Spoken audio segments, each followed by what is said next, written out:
ကိုပိုင်ဝင်ငွေနဲ့ကိုရက်တည်နိုင်အောင်ကြိုးစားပါကိုဝင်ငွေအတွက်ကိုလုပ်နေတဲ့အလုပ်ကဘာလို့ပဲဖြစ်နေပါစေရှက်စရာမလိုပါဘူးရိုးသားတဲ့အလုပ်နဲ့ဘယ်သူမှမထိခိုက်ဖို့ပဲလိုတာပါကိုဝင်ငွေအတွက်ကိုလုပ်နေတဲ့အလုပ်ကညစ်ပတ်ပေတူးနေပါစေညှဉ်းညူနေစရာမလိုပါဘူးဖြူစင်တဲ့အလုပ်နဲ့သူတစ်ပါးကိုမထိခိုက်ဖို့ပဲလိုတာပါ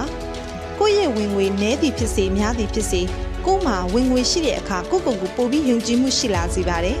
ပိုစူးစမ်းခြင်းစိတ်လည်းတန်မာလာစေပါတယ်အတွေးအမြင်အတွေ့အကြုံလည်းပိုရပါတယ်အခက်ခဲကိုလည်းပိုရင်ဆိုင်လာရလို့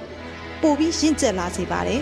အသုံးဆောင်အစားအသောက်တွေကိုဈေးပေါ်ပေါ်ဈေးကြီးကြီးကိုငွေနဲ့ကိုသုံးရရင်ပိုလွတ်လပ်တယ်လို့ခံစားရတယ်လေ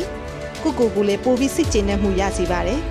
ကိုနိုင်တဲ့လောက်နဲ့လှူဒန်းရတဲ့အခါကိုရဲ့ချွေးနှင်းစာနဲ့ရှာထားတဲ့ငွေလေးတွေကိုလှူဒန်းရတာဖြစ်တဲ့အတွက်ပိုပြီးကျေနပ်ပီတိဖြစ်ရပါတယ်ဒီငွေလေးတွေနဲ့မိဘကိုထောက်ပံ့ပေးနိုင်တဲ့အခါတခုခုဖြည့်ဆည်းပေးနိုင်တဲ့အခါကြရင်လေဘယ်သူမှမသိပဲကိုစိတ်ထဲမှာကြိတ်ပြီးဂုဏ်ယူခေါင်းမော့ရင်ကော့ပြီးကျေနပ်ပီတိဖြစ်နေကြရတယ်မဟုတ်လား